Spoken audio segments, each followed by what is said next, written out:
Eu vou te pedir então que você abra sua Bíblia comigo em Mateus capítulo 11, verso 28. Mateus 11, 28. Se você abrir a sua Bíblia, eu te peço que deixe ela aberta, por favor. Mateus 11, 28. A palavra de Deus vai nos dizer o seguinte: venham a mim, todos os que estão cansados e sobrecarregados, e eu lhes darei descanso. Tomem sobre vocês o meu jugo, e aprendam de mim, pois sou manso e humilde de coração, e vocês encontrarão descanso para as suas almas, pois o meu jugo é suave, e o meu fardo é leve. Feche seus olhos. Pai, eu te peço que nesta tarde o Senhor esteja abrindo os olhos espirituais de cada um de nós. Nos faz contemplar a realidade da Tua palavra, Espírito Santo. Só o Senhor traz a revelação de quem Cristo é. Então nos mostre hoje a Tua palavra. Tira todo tipo de distração e foca a nossa atenção naquilo que o próprio Espírito Santo quer falar aos nossos corações. É o que eu te peço no nome de Jesus. Amém, amém e amém. Meus irmãos, o título da nossa palavra hoje é Jesus, o nosso descanso. Nós somos, por definição, a geração mais cansada de todas.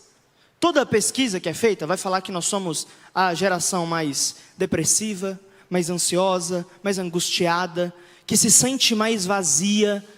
Nós vivemos um poço de fadiga que não tem fim. E a nossa sociedade, ela valoriza esse tipo de coisa. Nós, muitas das vezes, mas só nós e Deus sabemos, nós nos mantemos na frente de uma casca.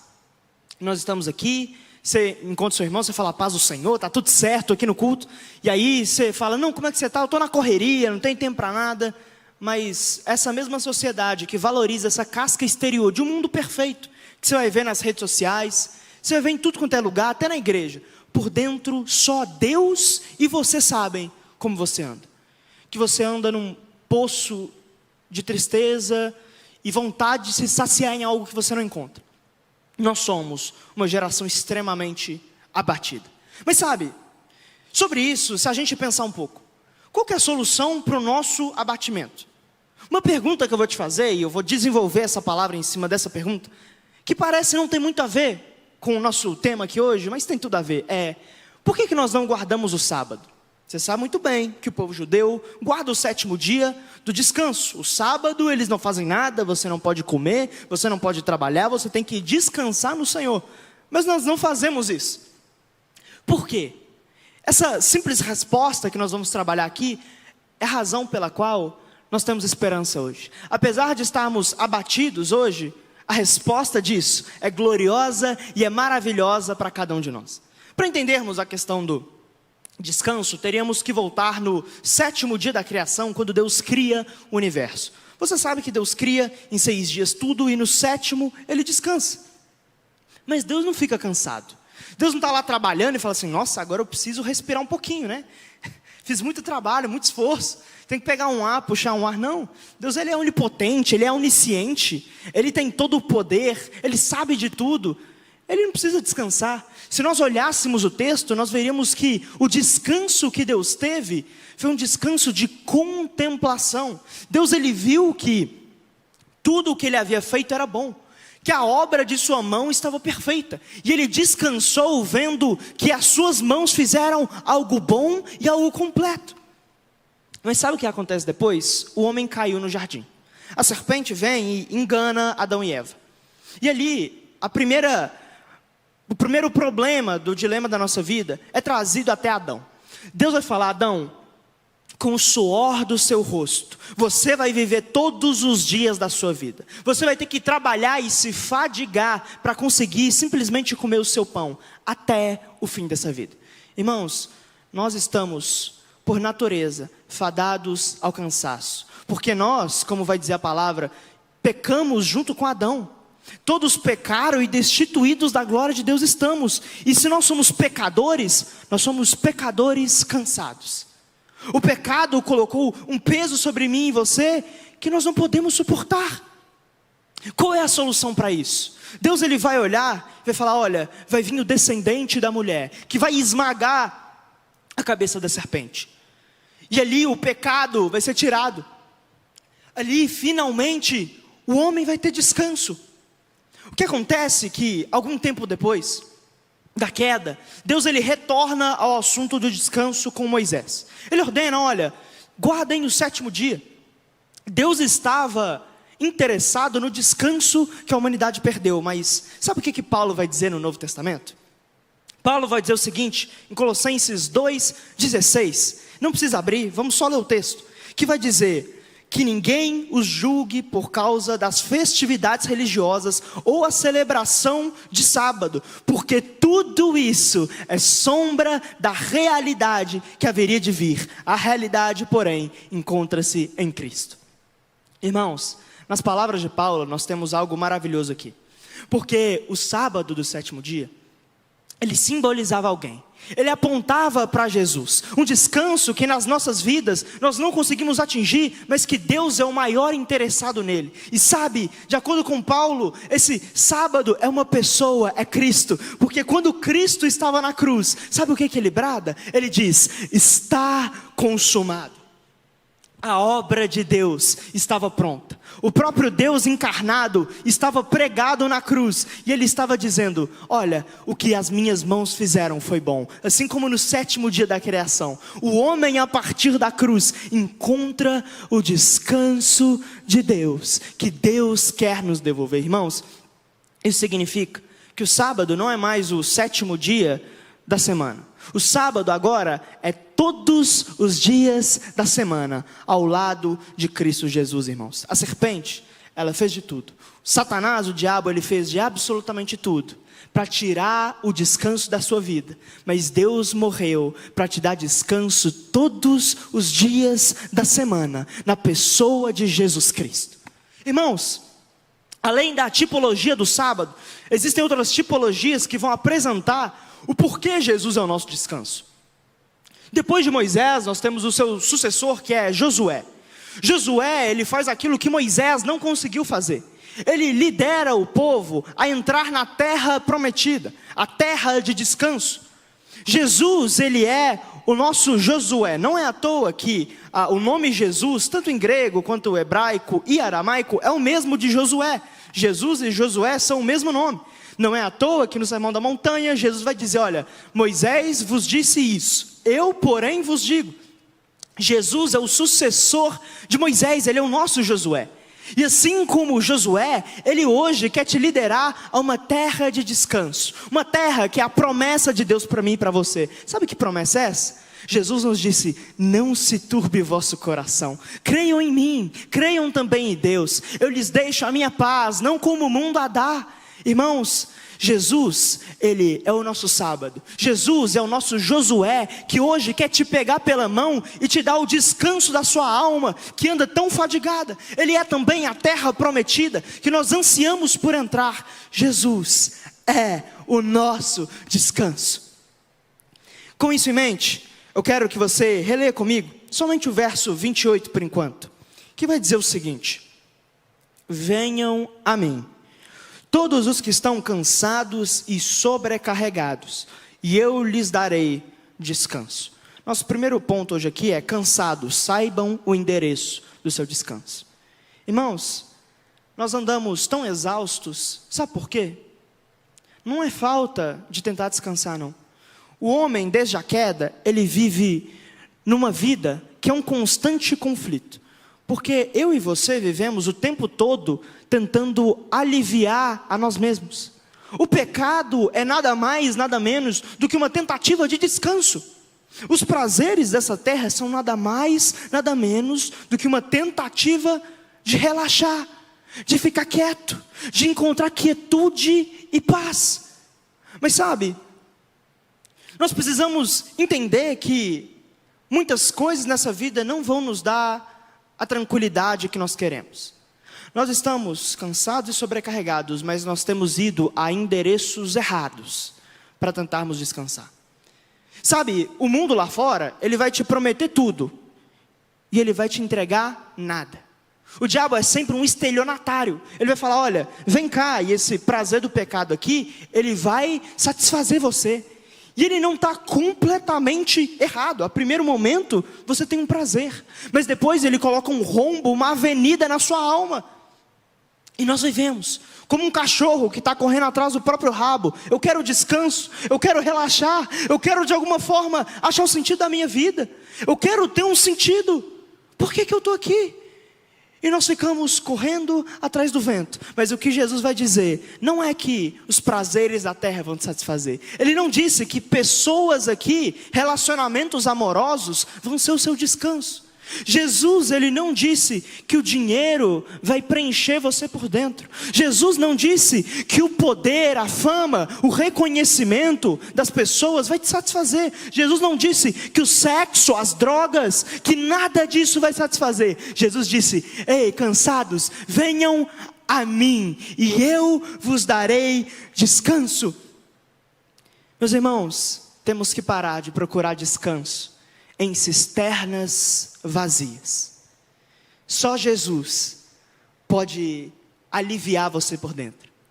E sabe, às vezes acaba que o descanso não é só um estado de estar aqui fora no mundo, bem não. As pessoas hoje, tem gente hoje lá em Las Vegas, mas que não tem descanso aqui dentro. Tem pessoas hoje que estão nos hotéis mais luxuosos, palácios ricos, generais poderosos, mas a alma está abatida.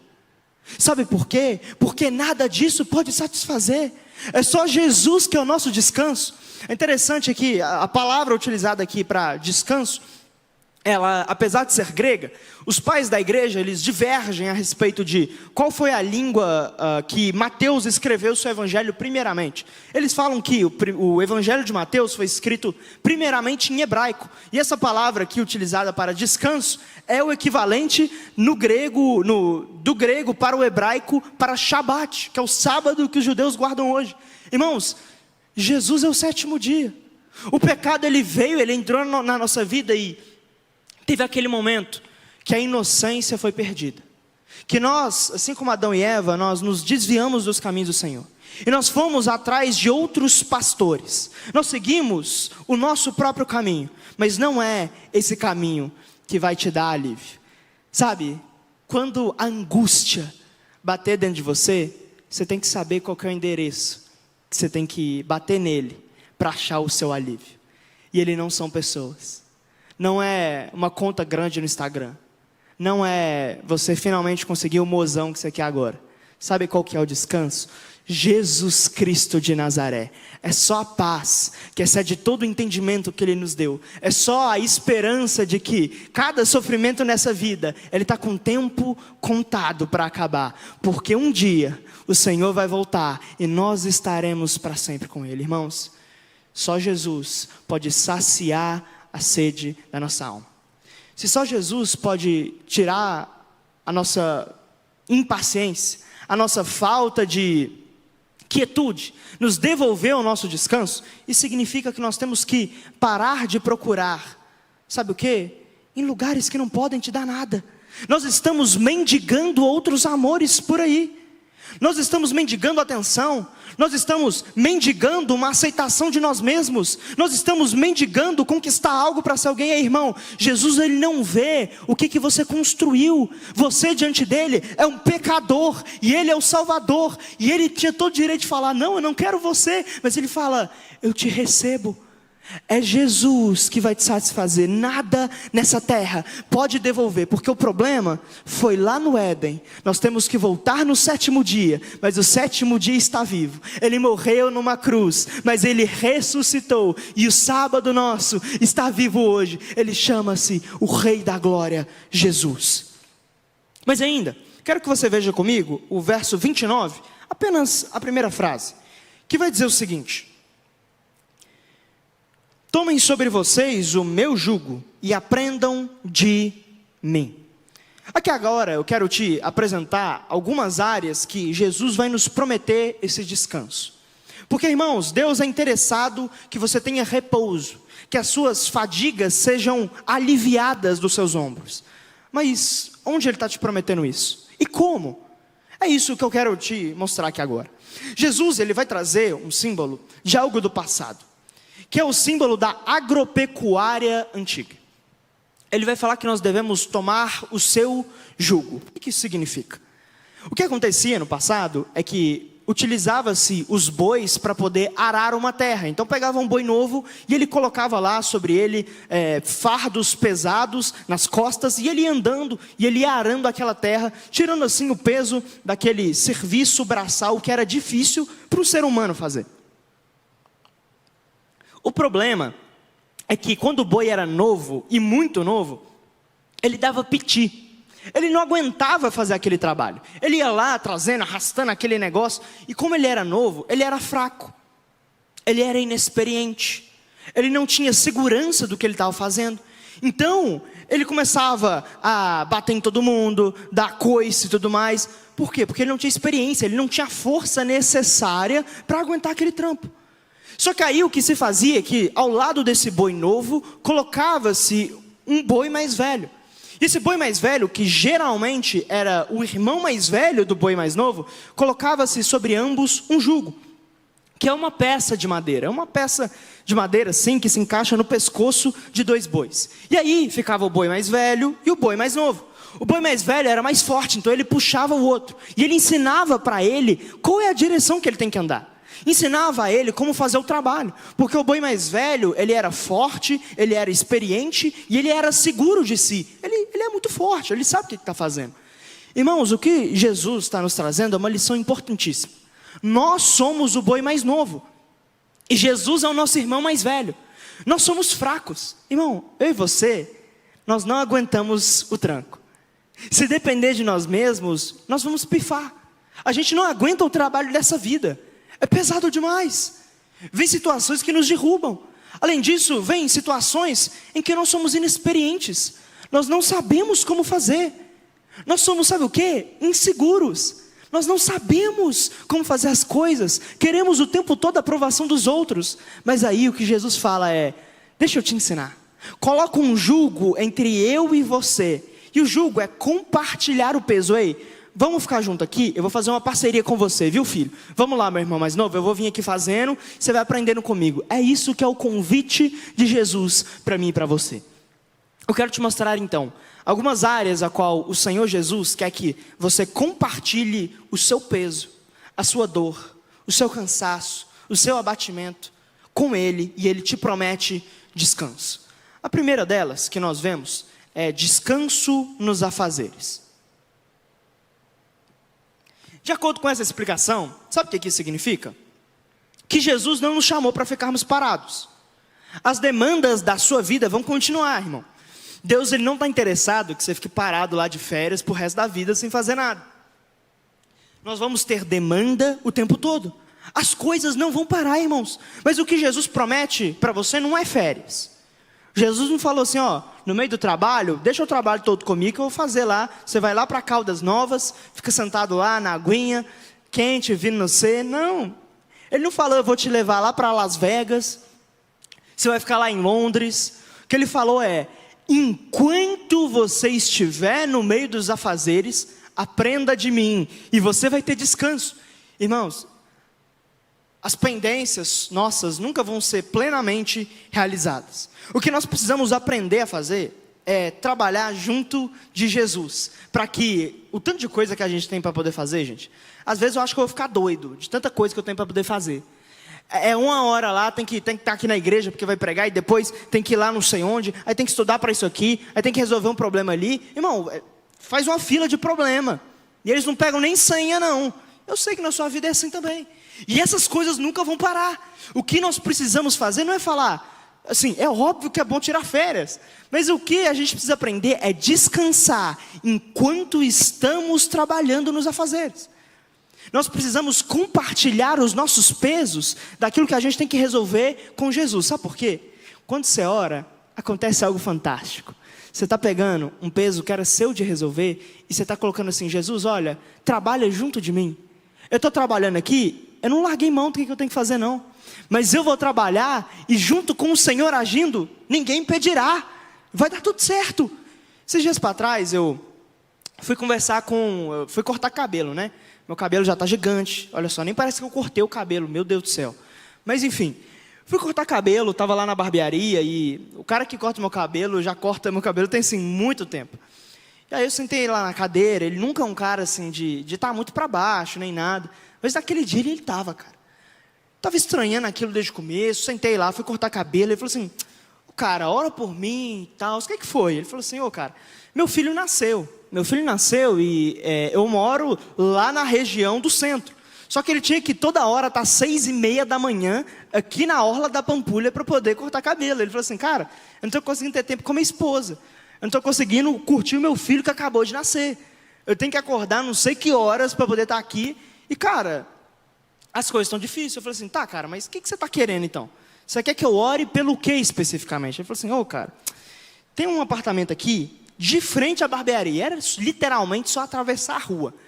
Ele falou assim, cara, eu queria morar aqui. Eu até tenho dinheiro para poder morar aqui. Só que o cara falou que já vai vender o apartamento.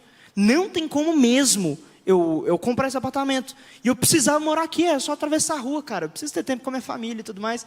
Eu falei assim, então vamos orar. O cara dele fez assim para mim, com aquela cara assim, eu achei que se orar era depois, não era agora não. Eu consegui ler a mente dele. Falei assim, tá, então vamos orar. Parei a barbearia, começamos a orar. Falei assim, Senhor, no nome de Jesus, faz com que esse cara venda esse apartamento para ele. É para ele ter tempo com a esposa, com o filho. Eu falei assim, a gente já recebe pela fé, no nome de Jesus. Amém, amém. Ele falou assim, cara, mas é muito difícil, porque o cara já falou que vai vender amanhã. Eu falei, não, cara, vai dar certo, vai embora. Aí eu fui embora, cortei cabelo, beleza. No que eu acordo no dia de manhã, irmão, eu recebo só uma notificação assim no WhatsApp, um áudio dele falando assim, velho, você não presta não, cara. Me dá essa senha aí com Deus, porque, meu Deus do céu. O cara simplesmente mandou mensagem falando assim, não, cara, não estou mais afim de vender o apartamento para aquela família, não. Eu quero vender para você. E aí, de um dia para o outro, ele mudou para o apartamento que ele precisava para poder passar tempo com a família dele e poder trabalhar. E agora é só atravessar a rua para o trabalho. Ele vai ter tempo com o filho dele que acabou de nascer. Irmãos, Jesus trabalha a nosso favor. Não é só você que vai fazer as coisas na força do seu braço, não. Compartilha o peso. Você é fraco, você é inexperiente, você é incapaz. Mas o seu Deus é o grande eu sou. Ele é aquele que sustenta as estrelas na palma de sua mão. Ele é aquele que é o todo-poderoso. Aquele que era, aquele que é, aquele que há de vir. Irmão, o problema nosso é fichinha para Deus. Ele vai trabalhar conosco. Sabe, irmãos, ele foi a força de dar descanso para os apóstolos no meio da perseguição. Em meio ao martírio e perseguições, os apóstolos tiveram descanso. Paulo, em meio a 3 viagens missionárias, ele teve repouso na alma. Em meio a noite sem dormir, em meio a chicotes nas suas costas, ele teve descanso em Cristo Jesus. Em meio a apedrejamentos, ele achou o sábado dele. Em meio a todo tipo de prisões e perseguições, Paulo achou o sábado, meus irmãos. O seu Deus é Deus de uma paz que excede todo entendimento, porque Ele trabalha para aqueles que nele confiam. Meus irmãos, você não trabalha sozinho. A questão é que Deus, ele é confiável, mas não é previsível. Se você pedir algo para Deus, Ele vai te ouvir, mas Ele é totalmente confiável. Mas você não vai conseguir falar assim, como que Ele vai fazer, quando que Ele vai fazer, eu não sei. Uma certeza eu te dou, Ele é confiável. Ele vai fazer o melhor para você, porque Ele é um Pai de amor. Mas cara, Deus trabalha a nosso favor. Você não está sozinho. Você nunca esteve sozinho. E a gente vai sair daqui hoje, indo para cima. Você vai compartilhar seu peso. Não, Jesus, mas está doendo. Mas compartilha, fala com Ele. Jesus é o nosso maior amigo. Ele é literalmente aquele que a gente não está vendo, mas o tempo todo, irmão. Você está aqui me ouvindo agora? Você não sabe, nem eu sei, quantos livramentos Deus já te deu hoje. Nós não sabemos, mas a mão poderosa de Deus age sem nós percebermos. Mas o peso do nosso trabalho, daquilo que nós sabemos, não são um impedimento. Compartilhe em oração com seu pai. Ele está de ouvidos abertos para falar assim, filho, o que você está precisando? É só me falar. Ei, vem cá, pode até não ser do seu jeito, mas eu estou te ouvindo. As coisas não precisam ser tão pesadas igual nós queremos, não, irmãos. Jesus não nos chamou para ficar parado, Ele nos chamou para a gente ir. Mas enquanto nós estamos indo, a paz que excede todo entendimento, a paz de Deus guardará o nosso coração e a nossa mente em Cristo Jesus. Mas a segundo, veja o resto do verso 29, que vai dizer o seguinte: pois sou manso e humilde de coração, e vocês encontrarão descanso para as suas almas.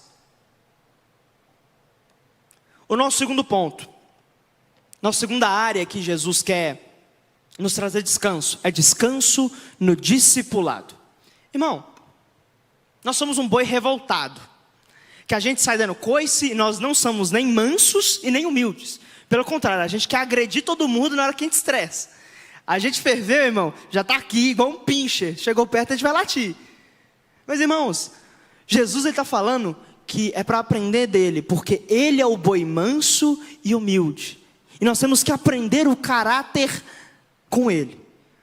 O nosso Senhor é como se ele fosse um professor particular, que todo dia ele está disposto a te ensinar uma matéria nova, a matéria da santificação. A sua vida com Deus, ela não terminou quando você aceitou Jesus. Muito pelo contrário, ela só começou. Ali você foi justificado, seu nome foi escrito no livro da vida. Mas a partir de então você começa um processo de ser santificado. E esse processo é como se todo dia que você acorda de manhã, Jesus chega e vai falar assim: então, hoje a gente vai começar a aula particular. A aula hoje é sobre paciência, eu vou trabalhar a paciência em você. Aí o outro dia, não, agora eu vou falar sobre a sua língua. E todo dia, meus irmãos, Jesus é o nosso professor particular, que vai nos ensinar a termos um caráter cristão igual dele. Irmãos, o verdadeiro cristão, ele anseia em ser assim. O verdadeiro cristão, ele anseia em ser santo. Mas sabe o que acontece? Pecar cansa. Um dos grandes fatores que nós andamos extremamente amargurados por dentro é o pecado. O pecado, ele fadiga a nossa alma. Não é à toa que ele foi a porta lá no Éden, para que o pecado se estendesse a cada um de nós. E sabe, meus irmãos, nós estamos, muitas das vezes, muitos de nós, estamos assim: ah não, Deus, por que eu estou tão mal? Por que tudo não dá tão certo? Por que eu nunca estou bem? Por que eu nunca tenho paz? Sabe por quê? Você não sabe a última vez que você deitou numa cama para ter uma consciência tranquila, falando assim: eu não me entreguei ao pecado. A nossa consciência está acusada. Nós não estamos vivendo aquilo que Jesus quer que nós vivamos. Nós não estamos aprendendo a matéria que todo dia Jesus quer nos ensinar. E sabe, o pecado cansa. O pecado cansa muito. Ele sobrecarrega você. Você sabe disso. Sabe quando você caiu em algo que tinha muito tempo que você não caía? E vem aquele desespero. Vem aquela hora que você cai em si. Vem aquele desânimo que você fala: cara, agora o que eu fui fazer da minha vida? E você começa a viver uma vida cristã presa ali no castelinho da culpa, ali na masmorra do medo. E você fica: está tudo bem aqui fora, mas aqui nunca está tudo bem. Pecar cansa, irmãos. Mas Jesus é o nosso professor particular. E eu tenho uma notícia para te dizer: ele é manso e humilde. Ele tem paciência para ensinar alunos que têm dificuldade de aprender a matéria.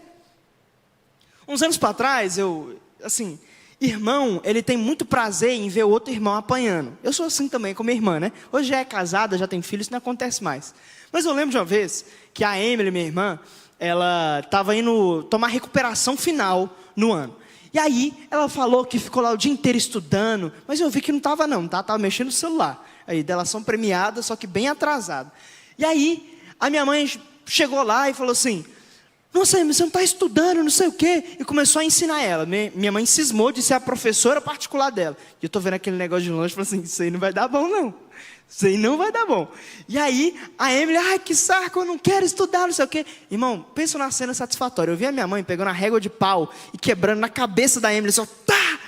Irmão, que coisa mais prazerosa de se ver para um irmão. Mas, meu irmão, Jesus não é a minha mãe como professor particular. Graças a Deus por isso. Ele é manso e humilde. Ele tem paciência em ver que você não está aprendendo a matéria e fala assim: tá, beleza, vamos hoje, de novo, tentar aprender a segurar essa língua sua. Vamos aprender hoje, mais uma vez, eu vou te ensinar com paciência, vamos embora. Você me dá trabalho, mas eu te amo, hein? Aprender essa matéria, irmãos. O dia que a gente entender que é maravilhoso aprender aquilo que o Senhor quer nos dar. E que isso nos dá uma paz, irmãos. Porque é o propósito de Deus. É a vontade de Deus que nós vivamos em santidade. É aquilo que Deus sonhou para mim e para você. Sede santo porque eu sou santo, diz o Senhor. Irmãos, nós somos discípulos de Jesus. O discípulo é aquele que aprende do mestre. Isso chama-se discipulado. O discipulado vai te dar descanso, irmãos. Eu quero te dizer o seguinte: nós estamos nos deleitando em erros que nos sobrecarregam. Sabe, é tempo da gente se posicionar. Falando assim, ó, Jesus, até agora eu tenho tomado pau nessa matéria, bomba nessa outra, não estou conseguindo, mas olha, vem com graça diante de mim. Me ensina a ser melhor, Jesus. Olha, eu não sei o que Deus poderia falar de você que me ouve hoje. Mas eu te falo que você e Deus sabem daquilo que talvez já tem muito tempo que Deus está querendo trabalhar em você, Ele quer que você lance fora. E o pecado, ele vai te sobrecarregar. Ele vai sempre te puxar para baixo. A pessoa que vive em pecado, ela não tem acesso às águas frescas e refrigerantes do Espírito Santo. Ela anda com sede. Ela anda nesse mundo caído, procurando sentido aqui, mas ela nunca vai encontrar. Meu irmão, não tem coisa melhor do que poder deitar à noite e falar assim, eu estou em paz. Eu fiz aquilo que Jesus faria. Em seus passos, o que Jesus faria? Será que não tem muito tempo que Ele está espetando a sua consciência assim, ó, pem. Vamos aprender isso aqui? Mas a gente não quer, irmãos. E nós colhemos as consequências que Adão e Eva colheram. Nós temos que ser manso e humilde com as pessoas da nossa casa. A gente tem que aprender, irmão, a se segurar. Se Jesus foi manso e foi humilde, a gente tem que ser assim também. O discipulado vai te trazer descanso. Ei, você não precisa mais viver uma vida culpada diante de Deus. Porque, por mais que os seus pecados sejam numerosos, eles não são mais poderosos do que o sangue de Cristo Jesus naquela cruz por você. E Ele hoje quer te oferecer paz e paz com Deus. Ele quer oferecer para você, ei, eu quero te dar a força do Espírito Santo para que você seja como eu fui aqui nessa terra. Mas ainda, veja o verso 30, que vai falar, pois o meu jugo é suave, e o meu fardo é leve. Nosso terceiro ponto de descanso, que nós temos que compartilhar esse peso com Jesus, é descanso na graça e na misericórdia. Jesus vai dizer que os fariseus, eles atavam fardos pesados sobre os homens. A lei era pesada. E ela era pautada em dois princípios, o legalismo e a punição. Isso significa que no primeiro, nós tínhamos que, de alguma forma, fazer o nosso caminho até Deus. Não, eu tenho que fazer, eu tenho que cumprir regrinha, eu tenho que fazer a lei e tudo mais. Mas se você quebrasse a lei, existia uma punição para você. Se você fizesse algo, você deveria ser punido. Por exemplo, os adúlteros deveriam ser apedrejados. Quem blasfemasse deveria morrer. Essa era a lei mosaica. Mas aqui, Jesus ele vai trazer dois outros princípios no Novo Testamento. O jugo suave e o fardo leve, que representam a sua graça e a misericórdia, que estão em contraste com a lei e a punição. Isso significa o seguinte, você sabe o que significa graça e misericórdia? Porque os dois não são a mesma coisa. Não são mesmo. Deixa eu te explicar. Somente em Cristo nós temos acesso a ambos. Só que a graça significa receber algo da parte de Deus que você não merecia receber. Já a misericórdia é não receber da parte de Deus algo que você merecia receber. Se nós olhássemos para a cruz, nós veríamos duas coisas atuando ali. Primeiro, graça. Nós tivemos ali a salvação. Eu não podia pagar o preço dos meus pecados e eu ganhei a salvação, eu recebi um presente da parte de Deus, que eu posso ser chamado filho de Deus. Isso é graça. Agora, segundo, o que eu tive ali? Eu tive misericórdia. Porque não era para ser Jesus na cruz, era para ser eu. Mas Deus não me deu aquilo que eu merecia receber. Deus não me puniu. Deus foi misericordioso comigo. Isso é misericórdia. Irmãos, a partir de então, nós somos livres do legalismo pela liberdade da lei de Cristo no Novo Testamento. E sabe o que nós temos às vezes? Alguns cristãos que, de alguma forma, eles vivem uma vida pautada em regrinhas. Não entenda errado o que eu vou dizer. Hoje nós temos, sim, aquilo que é pecado e que não deve ser feito, e aquilo que é a vontade de Deus, que é a santidade. Mas irmãos, a vida hoje não é pautada em regrinha, não é, eu não vou fazer isso aqui, porque Deus, isso aqui é regrinha, não posso fazer. Não, não é assim que a gente age. Eu não vou fazer isso aqui porque não pode. Eu não vou fazer isso daqui, porque eu amo mais a Deus do que isso aqui. Nós vivemos agora, pautado na graça e na misericórdia. Paulo vai falar sobre o jugo da lei, que nós não devemos nos submeter em Gálatas 5:1. Mas sabe, a graça é suave. A palavra dá a ideia de uma peça que é perfeitamente encaixada, e é algo que fica folgado, é algo que fica gostoso, que traz alívio, irmão. A graça é o seu alívio. Sabe por quê? Porque é mediante a graça que você vai receber de Deus aquilo que você não merecia. Que a sua vida, você não precisa viver remoendo o passado, porque Deus anulou o passado. E que quando você errar, a misericórdia de Deus age. Deus não vai te punir, jogar um raio na sua cabeça, não, Ele não vai. Por quê? Ele tem misericórdia.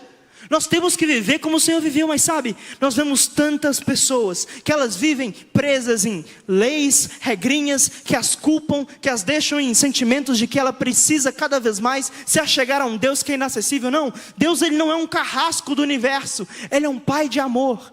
E entender isso te traz descanso, faz você poder fazer assim, obrigado, Deus, porque eu acordei hoje. Obrigado, Deus, porque as coisas não estão dando certo aqui agora, mas o Senhor continua sendo bom. O Senhor continua sendo misericordioso. O Senhor foi misericordioso porque aquilo que eu te pedi em oração não aconteceu. O Senhor foi misericordioso. Talvez eu estava pedindo algo, Deus, mas que, como o Senhor é bom, o Senhor não me deu. E talvez eu estou te pedindo coisas, eu não estou pedindo coisas que o Senhor me deu. E na verdade são coisas boas, obrigado, isso é graça, Deus. Entender como Deus age com você vai te fazer poder respirar e falar assim, olha, daqui em diante a vida vale a pena. Sabe, sempre que eu falo sobre graça, eu digo que nós precisamos pedir a Deus graça. Graça não só para perdoar pecados, mas graça para evitarmos pecados. A graça de Deus é uma força tremenda, abundante, que ela não só apaga os seus erros do passado, mas ela previne os seus erros do futuro. Nós temos que pedir a Deus graça para nos dominarmos, para aprendermos a sermos mais mansos, mais humildes, mais tranquilos, mais como Jesus era, e vermos a beleza da vida, vermos aquilo que Deus já nos tem dado, vermos como Ele já tem sido misericordioso, vermos, irmãos, você não sabe quantas vezes talvez já era para você ter morrido, você não sabe o porquê, talvez que você está vivo aqui hoje até agora, você já passou tanta coisa, irmãos. É a misericórdia de Deus, é a graça de Deus. Seu nome está escrito no livro da vida. Toda dor aqui é passageira. Saber que as coisas aqui não são fim é libertador, porque vai ter um dia que você vai se encontrar com Ele lá na eternidade, e isso é leve, isso é suave, isso tira o peso do fardo da humanidade, isso nos traz quietude. Jesus é o seu descanso. Mas para nós encerrarmos, vá comigo em Apocalipse capítulo 14, verso 13, que vai dizer o seguinte. Apocalipse 14, 13, e nós chegaremos agora no nosso último descanso, que vai dizer: então ouvi uma voz dos céus dizendo, escreva, felizes os mortos que morrem no Senhor de agora em diante. Diz o Espírito, sim, eles descansarão das suas fadigas, pois as suas obras o seguirão. Meus irmãos, nosso último descanso, que Jesus quer te conceder hoje, é o descanso eterno. O grande dilema da humanidade é a morte. A morte, ela faz com que a vida, se não há nada depois, não faça sentido. Porque nós construímos, sentimos tantas coisas nessa vida, amamos tantas pessoas, mas no fundo tudo acaba. A morte chega a qualquer momento, e é como pegar um pouco de água na mão e ver ela escorrendo entre os dedos e ir embora. A vida é assim, a vida passa rápido. Você vê ela escorrendo na palma da mão, e você pode ser jovem, você pode ser mais velho, não importa. A morte pode estar na porta de qualquer um dos dois.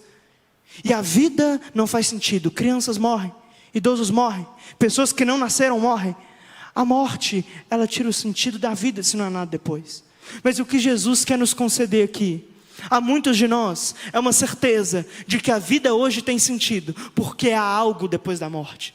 O texto vai dizer que os que morrem no Senhor, eles vão descansar das suas obras. Irmão, se você aceitar Jesus nessa tarde, você pode ter uma certeza: quando você morrer, as coisas que você fez não vão ficar para trás, não vão ficar aqui na terra, muito pelo contrário. Assim como Deus descansou no 7º dia de tudo que Ele fez na terra, e Ele viu as obras de sua mão, assim vai ter o dia que Jesus Cristo voltará, ou então nós iremos partir, e ao entrarmos nos portões do céu, nós vamos olhar para trás, e naquele portão dourado, em que os anjos vão estar lá para nos receber. Quando nós aceitarmos Jesus, nós temos essa certeza. Nós vamos olhar para trás e vai ter um flashback da nossa vida. Nós vamos ver ali tudo que nós fizemos. Sabe o cansaço que você passa hoje? Sabe essa tristeza e amargura que te inquieta hoje? Então, você vai ver isso lá, e você vai descansar das suas obras. Você vai ver, passou. Chegou a hora que valeu a pena ter passado por tudo isso. Chegou a hora que, assim como Deus descansou de tudo o que Ele fez, criando os céus e a terra, eu me descansei de tudo o que eu fiz na terra. E nós vamos entrar naquele portão, e nós vamos encontrar de cara com Jesus, o nosso descanso.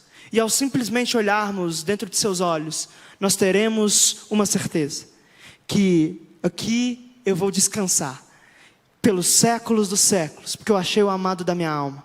Eu achei aquele que é o único que devolve a minha paz, e eu vou estar para sempre com Ele.